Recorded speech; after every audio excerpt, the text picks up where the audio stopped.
지금부터 시작하십니다. 자, 이 김문수 후보가 말이죠. 이 처음으로 계엄에 대해서 사과를 했습니다. 사과하지 않을 수 없죠. 지금 국민적인 그런, 이 뭐라 그럴까요? 계엄 문제, 계엄의 강을 건너야 된다. 이런 여론이요. 특히, 민주당에서도 물론 있지만은, 예, 중도층에서도 그 요구가 상당히 강한 걸로 지금 알려져 있고, 이미 말이죠. 이미 김용태 신임 사무총장이 계엄에 대해서 사과할 필요가 있다. 사과하겠다라고 해서 이미 사과를 했습니다. 뒤이어서 연달아서 김문수 후보도 사과 의사를 표시했습니다.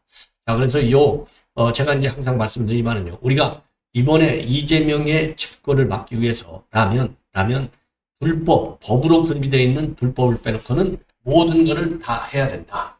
자, 저도 이제 그렇게 생각하는데요. 그런 연장선상에 본다면 특히 김문수 후보는 계엄 관련 국무회의 때 참석조차도 안 했어요. 예. 자, 그래서, 지금 이제 이 차명진 의원 같은 경우에는 그때 이미 김문수 후보는 변의 순간을, 맞게 되었다. 이런 얘기까지 한 적이 있거든요. 자, 그래서 이거는 이제 사실상 이제 시간 문제가 아니었냐. 김문수 장관이, 김문수 이제 후보가 말이죠. 요 계엄 문제에 관해서 사과하는 것은, 사실상 시간 문제가 아니었냐. 이렇게 생각이 드는데요. 결국은 이제 사과를 했습니다. 과연 그런데 이제 지금 김문수 후보의 이런 사과 선언이 과연 어느 정도로 영향력을 이제 행사할 그 여론에 어느 정도 영향을 줄지가 이제 관심 사안인데요. 우선 그 변수는 우선 진정성이죠. 과연 김문수 후보가 여론에 밀려서 사과했느냐, 아니면은 진심으로 계엄은 잘못됐다는 의미에서의 사과냐. 이게 이제 제일 큰, 진정성 여부가 큰 변수가 되지 않나. 그런데 여러분들 잘 아시다시피, 김문수 후보의 경우에는 그야말로 당당한 후보이고요. 그리고 솔직하고 진정성 있는 후보죠. 그런 면에서 오늘 사과는 진정성 있는, 그런 그 사과의 표시로 봐야 되겠다. 이렇게 말씀을 드리고 싶고요. 그 다음에 오늘 말이죠. 이 처음으로 이제 공식 선거 운동이 시작되면서 처음으로, 양 후보의 부인들이 만나는 행사가 있었습니다. 바로 이제 오늘 요 행사의 경우에는요, 지금 이제 이번 그 불교 행사와 관련해서, 지금 처음으로 만나게 됐어요. 오늘 저녁에요, 신라호텔에서 조계종 중앙신도회 창립 70주년 행사가 열렸습니다. 조계종 중앙신도회 회장이 이제 이기흥 전체 회장이죠. 이기흥 회장이 주관한 행사인데, 여기에서 배우자들이 이제 처음으로 왔는데, 이 비공개, 사전 미팅에서 서로가 과거에 있었던, 왜냐하면 경기도지사 할 때 성남시장을 했지 않습니까? 그럴 때 있었던 아주 좋은 그 일들, 그러니까 이 김혜경이가 말이죠, 이 김문수 후보가 처음 손주를 얻었을 때 옷을 선물해준 사례가 있었다고 합니다. 자, 그 얘기를 하면서 덕담을 나눴다. 자, 그래서 말이죠, 이 선거 때도 좀 부인들만이라도 덕담을 나누는 그런 좀 계기가 좀 많았으면 하는 게 국민들의 생각이 아닐까. 그러나 김혜경의 경우에는 그럼에도 불구하고 아무리 덕담을 많이 한다 하더라도 피할 수 없는 현실이 있죠. 범죄 행위가. 법과 2심까지 끝났잖아요. 2심까지 해서 150만 원이 이 벌금형을 받았다? 이 얘기는 결국 뭡니까? 범죄인이라는 거죠. 죄인이라는 거죠. 예, 사기죄. 자, 이거는 피할 수 없지 않습니까? 피할 수 없어요. 자, 근데 이런 것까지 덕담으로 묻혀서는 안 된다. 이런 말씀을 드리고 싶습니다. 자, 그리고요, 오늘 이 행사가 있기 전에 이 자리 배치, 이게 이제 의전상 굉장히 중요한 얘기가 되겠는데, 의전상 자리 배치가 조금 이제 논란이 있었다. 이런 보도가 나오고 있습니다. 자, 그 다음에는요, 지금 민주당에서 지금 이제 김문수 후보를 악마화하기 위한 비밀 공작 문건을 동아일보가 보도를 했습니다. 단독으로. 그래서 이게 파장을 낳고 있고 우리 국민들에게 어마어마한 분노를 야기하고 있다. 그래서요, 25촉짜리 분량의 대선 유세 전략 문건이 되겠습니다. 그래서 이 문건 내용도 여러분께 자세하게 설명을 좀 해드리도록 하겠고요. 그리고 시간이 되면은 이 앞에서 조금 언급을 했는데 이재명이가요, 이 사법 시스템을 망가뜨리는 거죠. 개혁이 아니고. 자, 그래서 이런 이 공약 문제, 그리고 조희대 대법원장에 대한 특검법 문제, 이런 문제를 추가적으로 시간이 되면 되는 범위 안에서 여러분께 말씀을 드리도록 하겠습니다. 자, 그러면요, 우선요, 김문수 후보의 오늘, 지금 이제 그 대전에서 충청권 선대위 발정식을 가졌거든요. 그러면서 대전 현충원을 방문을 했습니다. 현충원을 방문하고 나서 지금 채널 A하고 인터뷰를 했는데 채널 A 인터뷰를 통해서 밝힌 언급 내용 중에 가장 중요한 것은 계엄에 대해서 처음으로 사과를 했습니다. 그리고 고통을 겪은 국민께 죄송하다 이런 입장을 내놨어요. 그래서 인터뷰 내용을 여러분께 좀 자세하게 말씀드리면 윤 대통령이 계엄을 한 부분에 대해서 국민들이 굉장히 어려워하고 있다. 경제, 국내 정치도 어렵지만 수출, 외교 관계에 많은 어려움이 있다. 예, 처음으로 얘기한 거예요. 지금 여기 사과는. 그리고 비상계엄 선포 직전에 국무회의에 본인은 참석도 하지 않았지만은 만약 갔더라도 계엄에 찬성하지 않았을 것이다. 민주주의는 대화와 타협과 인내로 이루어지는 것이지 계엄으로 이루어지는 것이 아니다. 예, 이렇게 입장을 밝혔어요. 그리고 대구 서문시장을 갔는데 오후에 대구 서문시장에서도 말이죠. 처음부터 계엄은 찬성하지 않았다. 어느 정도 어떤 형식으로 사과하느냐 하는 것은 김용태 비대위원장과 논의를 해봐야 되겠는데 이제 이 김용태 위원장도 이미 별도로 사과를 했지만 이제 보다 더 이 포멀리티죠. 이 공식성이 있는 사과를 어떻게 할 것이냐 이거를 논의하겠다는 얘기가 되는 겁니다. 이 점만 보더라도 굉장한 진정성 있는 사과를 일단 우리가 받아야 된다. 예, 이렇게 보여지고요. 그러면서 민주당의 계속되는 줄타기 특검법, 거부권을 행사할 수밖에 없는 노란법법 이런 발의 때문에 대통령께서 굉장히 극단적이고 독단적 선택을 한 것 같다. 여야 간의 정치적인 문제는 대화를 통해서 해결하는 것이 옳겠다라고 밝혔습니다. 그리고 이준석과의 단일화 문제에 관해서는요. 이준석 후보는 우리 당의 대표까지 지내신 분이고 우리 당과 정책이 하나도 다르지 않다. 둘이 나눠서 따로 갈 필요가 없고 반드시 하나가 돼야 한다. 그리고 이재명이가 당선되는 것은 이준석 후보도 전혀 원하지 않을 것이다. 당연히 뭉쳐야 이긴다. 이렇게 얘기를 했고요. 단일화 문제와 관해서 그동안의 갈등이 일어났던 거 이와 관련해서는 모든 경선이 다 아름다운 것은 아니다. 후유증이 반드시 있게 되어 있고 한덕수 후보하고 또 이렇게 단일화 협상을 했으니까 경선 4번을 거쳐온 것인데 후유증이 상당히 크다고밖에 볼 수 없다. 이렇게 입장을 내놨습니다. 그리고요, 이제 어차피 이제 오늘 일정 중요한 거 이제 대부분 다 마무리가 됐는데요. 오늘 선대위 회의에서 이 밝힌 강한 이 결기, 그야말로 투쟁 의지는 바로 여기서 우리가 읽을 수 있는 것 같아요. 풍요롭게 하는 게 진보지 가난하는 게 진보냐? 가짜 진보를 찢는 게 그냥 찢는 게 아니고요. 확 찢어버리겠다. 확 찢어버리겠다. 그리고 북한을 자유통일해서 풍요로운 북한을 만들 수 있는 정당은 오로지 우리 국민의힘밖에 바로 없다. 이런 방향의 일을 하기 위해서 그러니까 이 가난을 가짜 진보, 가짜 진보를 확 찢어버리고 이 통일을 위해서 일하겠다고 하는 것이 이런 것 때문에라도 이런 것도 내가 출마하게 된 이유 중에 하나다. 이런 입장을 냈습니다. 그래서 가짜 진보를 확 찢겠다. 이게 굉장히 의미가 있는 것 같아요. 그리고요, 지금 이제 오늘부로 김문수 대통령 후보의 선거 슬로건이 바뀌었습니다. 바뀌어서 이제 확정이 됐어요. 자, 위대한 대한민국이 아니고 새롭게 대한민국 정정당당 김문수 이렇게 바뀌었어요. 그래서 새롭게 대한민국은 어떤 의미냐?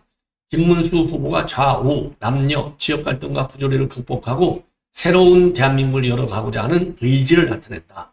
그래서 이 김명수 후보가 지명한 90년대생 김용태 비대위원장은 김 슬로건이 선거용 구호가 아닌 실행으로 연결될 것임을 보여주는 사례다. 이게 이제 새롭게 대한민국을 때 이 새롭게 이 김용태 비대위원장 이 발탁한 거가 바로 거기에 들어간다는 것이죠. 그리고 정정당당 김문수는요.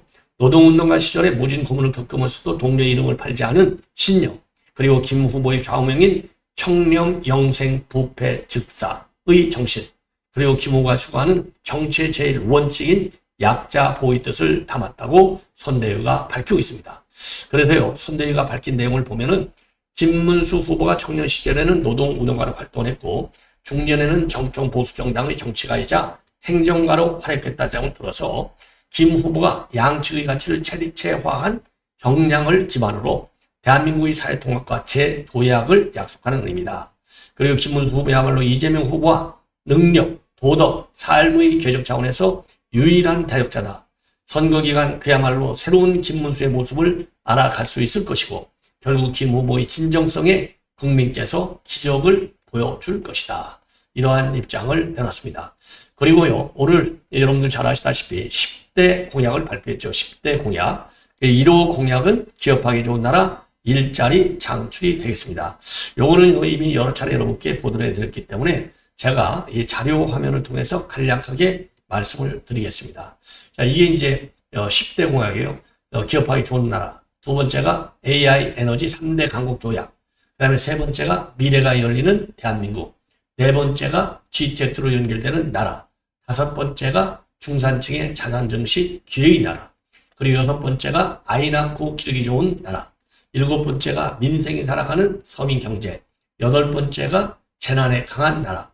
아홉 번째가 특권을 끌는 정부. 열 번째가 북핵을 이기는 힘, 튼튼한 국가 안보가 되겠습니다. 자, 이렇게 이제 정리할 수 있고요. 그야말로 자유민주주의 대원칙과 시장경제의 원칙, 이거를 바탕으로 경제도 그리고 안보도 챙기겠다. 이런 실용성 있는 정책이라고 판단이 됩니다. 자, 그리고 김문수 후보하고요. 그 다음에 이제 이재명 이 부인, 이 설란영 여사하고 그 다음에 김혜경이가 오늘 만났어요. 그래서 이 자리가 이게 아까도 말씀드린 대로 이제 불교 신도의 창립 70주년 기념행사에서 만났습니다.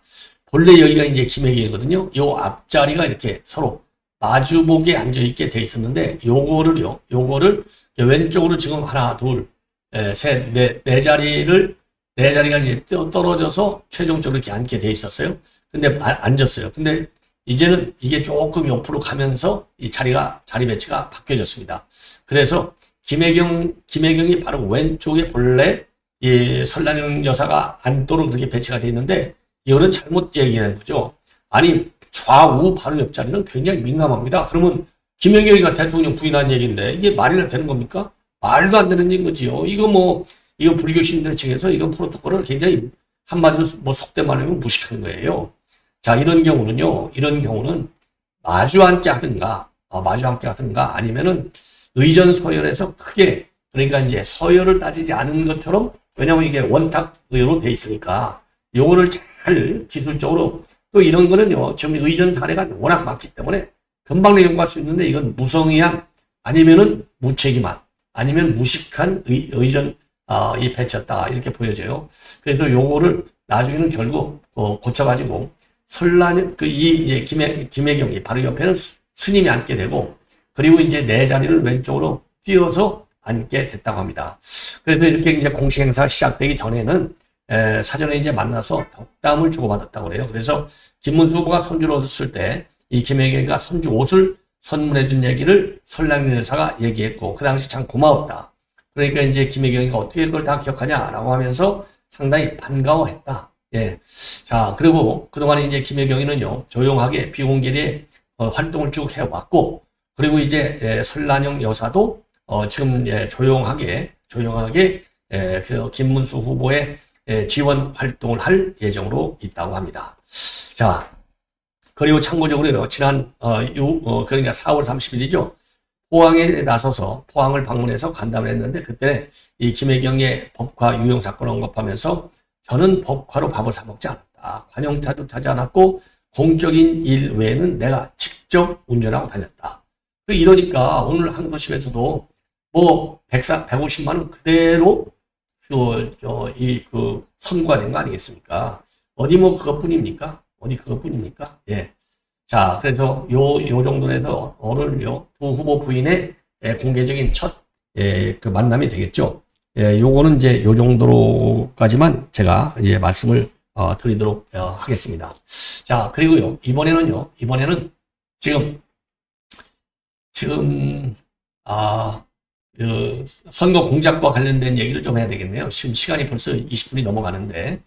자, 오늘 말이죠. 이건 동아일보가 단독으로 보도하면서 이게 이제 걸려들었어요. 자, 동아일보가 단독으로 보도해가지고 오늘 동아일보 단독 보도 내용을 보면은요. 지금 이제 선거 전략인데, 선거 전략 문건에 김문수와 전광훈 엮어라. 25쪽짜리 유세 메시지 자료입니다. 자, 그래서 내란 세력이 윤석열 대통령을 갖다가 상황으로 모시면서 모시고 있는 이런 구구 선동. 그래서 김문수를 뽑으면 전광을 뽑는 것과 마찬가지다. 그리고 단일화 부산도 공격하라. 이런 내용의 그 문건을 좀 동아일보가 단독으로 보도했습니다. 자, 그래서 말이죠. 이재명 후보의 유세 핵심 키워드는 내란 기득권 카르텔과의 대결을 강조하고 있습니다. 내란 기득권 카르텔과의 대결. 자, 그래서 이번에 그러니까 이제 김문수 지금 이재명 쪽에서는 전부 내란 모드로 좀 더 몰아가고 있잖아요. 그래서 내란 종식 프레임으로 이어가겠다. 예, 그리고 이준석에 대해서는 무시 전략으로 일관하면서 변수를 차단하겠다. 이렇게 되어 있어요. 그래서 선대위 전략본부가 제작해서 배포한 25페이지 분량의 지금 이제 자료에 따르면은 이번 선거는 단순히 정당 간 대결이 아니다. 내란 종식이냐, 내란 연장이라는 결정지는 선거다. 이게 선거 프레임을 내란 프레임으로 지금 짜고 있는 겁니다. 기본적으로. 예, 그래서 내란 속의 윤석열은 대국민 사과는 그냥 상황 정치를 하고 있다. 국민을 기망하며 버젓이 돌아가지고 있다. 그래서 국민의힘에 대해서는 내란 세력은 윤석열을 상황으로 모시며 끝없는 극우 선동을 하고 있다. 쿠데타 정부의 장관이 대통령 후보다 국민에게 사과와 반성도 없이 재집권 야용만 드러내고 있다. 자, 그러면서 말이죠. 이 김문수 후보에 대해서는요. 김문수는 전광훈이 키우고 윤석열이 지지한 후보다. 예. 자, 그러니까 이제 김문수 후보하고 전광훈 목사, 요 인연을 강조하면서 극우 세력과의 연결이다. 이렇게 비판하고 있는 겁니다. 그러면서 지금도 김문수는 극우 사상과 부정선거 음모론에 빠져 있다. 김문수를 뽑는 것은 전광훈을 뽑는 것이다. 야, 이 하여튼 혹독한 이 내란 브레인, 극우 브레인, 예, 이렇게 되는 것이죠. 자, 그리고서 말이죠. 예, 그리고 명예훼손적 발언도 하고 있습니다. 미래비전도 국정전환도 없는 빵점후다. 이게 바로 누구예요? 이게 이재명이잖아요. 예, 주어만 바꾸면 돼. 예, 예. 자, 그리고 그러면서요. 김문수는 준비된 비전이나 실질적 대안이 없다. 실력도 부족하고 공감 능력이 없고 사고방식은 시대에 뒤떨어져 있다. 김문수는 존재 자체가 대한민국의 리스크가 될 인물이다. 이어서 막말 갑질의 야이콘 김문수에게 국정을 맡길 수 없다. 이게 뭡니까? 전부 주어를요. 이재명이라고 바꾸면 돼요. 이재명이하고. 예. 제가 그래서 이거를 비지기 백전백승 이거를요. 불쾌하지만 분노를 느끼지 않을 수 없지만은 여러분께 그대로 다 알려드려야 되는 겁니다. 그리고 단일화 부산 요것도 공격 포인트로 삼고 있어요. 경선할 때는 한덕수와 잔인할까 한다니 왜 안 왔느냐. 예, 이런 거. 그리고 이준석에 대해서는 철저히 침묵 기조를 이어간다. 무시 전략이라 이거죠. 자, 그래서 절대로 이준석을 언급하지 말라. 자제하라. 예, 그래서 강경우파인 김문수 후보가 최종 후보가 되면서 보수 진영에서 이준석 후보가 부상할 가능성이 있다. 민주당이 나서서 키워줄 이유가 없다는 겁니다. 예. 자, 그래서 이 얘기는요, 얼마나 이 집요하게 정치 선거 공작을 하고 있는 결정적 증거가 아니냐. 예, 결정적 증거 아니냐. 그래서 다시 한번요, 김문수 후보에 대해서는 악의적 내란 프레임을 끼워서 명예훼손을 하는 그런 악의적 프레임을 걸고, 그리고 그 다음에, 그리고요, 이런 내란은 선거를 가장한 선동이고 파괴, 헌정 파괴다. 예. 내란 프레임이라는 것은 그러니까 일종의 민주당식 선정이고 민주당식 헌정 파괴로 우리가 봐야 돼요. 그리고 이준석의 무시 전략은 선거공학의 민낯을 나타내는 것이다. 그래서 우리가 더 이상 여기에 속지 말자. 예, 그래서 심판해야 된다. 이재명식 정치, 민주당식 선동, 그 끝은 참패와 국민적 심판뿐이다. 그래서 김문수를 뽑는 것은 전광훈이 아니라 거짓을 심판하고 상식을 회복하는 것이다. 그리고 이번 대선은 내란이 아니라 진실과 양심의 회복을 위한 국민혁명이 될 것이다. 이게 우리 우파 국민들의 시각이 되겠습니다. 자, 시청자 여러분, 이렇게 해서 본 방송은 마치겠습니다. 대단히 고맙습니다.